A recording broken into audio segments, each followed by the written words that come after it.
So have you ever cooked a roux before? Have you ever cooked a roux before?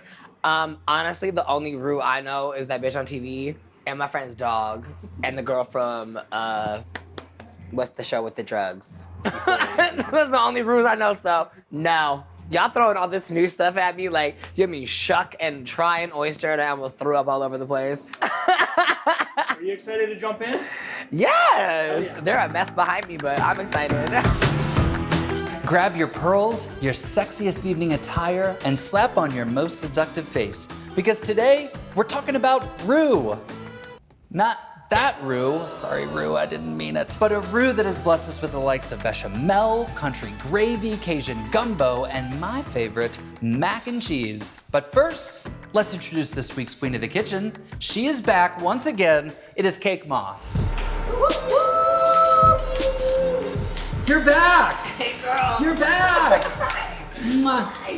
Oh, French kisses. Love! Oh shit, there's fire. Thank you so much for coming back. We're gonna be talking about roux, a thickening agent. Ah! Exciting, huh? Thickening agent. Yes. So of course we have our flour, any old all-purpose flour. And then of course we have the second ingredient, which is fat.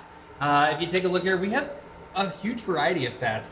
What's great about roux is it doesn't discriminate what kind of fat you use. Every kind of fat you use adds a different complexity to the dish. Whatever the dish you're cooking, you can use lard or duck fat or my favorite, bacon fat. Reach down below you, you're gonna find, I've already measured out your fat and your flour.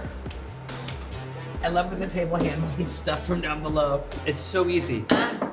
Wait, which fat is this? So this is actually butter. You can start off by just dumping your butter. All of this, but all of this. All of it. Now it's really important All of this? that you're doing an equal part fat to your flour. You can kind of be it off a little bit, but really try your best That's to get a lot of an butter. equal amount of butter. Today's case, we're actually using a cup of butter and a cup of flour. That's a cup of butter? A cup of butter, which for those at home is gonna be Girl. 2 sticks of butter.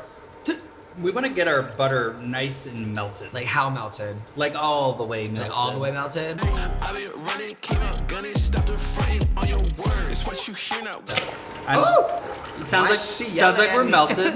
She You're gonna yelling take at me. that whole cup of flour, dump it on in. Oh! Woo! You're getting excited over there, girl. I'm terrified. Oh my gosh, it looks like Play-Doh. I don't know if you guys at home have ever made Play-Doh, but I used to make Play-Doh when I was younger because we couldn't afford to actually buy Play-Doh, so we had to make Play-Doh, and like you put food coloring in it. It's like yeast and flour and stuff and butter, and I was like, can I eat this? Huh? So what we're working with right now, I don't know if you guys can get up here and see this. This is kind of the consistency that we're looking for. It's kind of like really thin mashed potatoes. It smells like mac and cheese. Well, now that we're here, we have our roux. You guys have done it. You made roux. But I feel like something's missing. Is it? I feel like we actually need to thicken something now. Hey! Grab, if you take a look under your table there. The table, I don't like, y'all can't see, but the table be handing us stuff, and it's so cool. It's the giving table. So what we have here is regular whole milk. Go ahead and dump it in there, girl. All of it? No, let's go half. Let's go halvesies. I got 5 on it. That's plenty, yeah. Oh, like a whole half? Yeah, like a whole half. Oh, we're whisking now? Yep, go ahead and grab your trusty whisk. And we're just gonna whisk this until you're gonna see the actual roux kind of breaking apart, incorporating it's- itself into the milk. How's yours doing? It's giving me, I left my Oreo in the cup too long. Did you know the middle part of the Oreo tray is for milk? I didn't. What? Changed your life just now, didn't I? Amazing. Well, check it out. Yeah, it's What are you thickening over there? I'm just like trying to pull this thing through and it's like, That it's is- so heavy. So- I'm just such a dainty woman, I can't. Well, if it's super thick, you can always add a little more milk, which I just did to mine. And wait a minute, what's that noise? Did we just do something huge here without realizing it? We just made we were talking about mac and cheese earlier, right?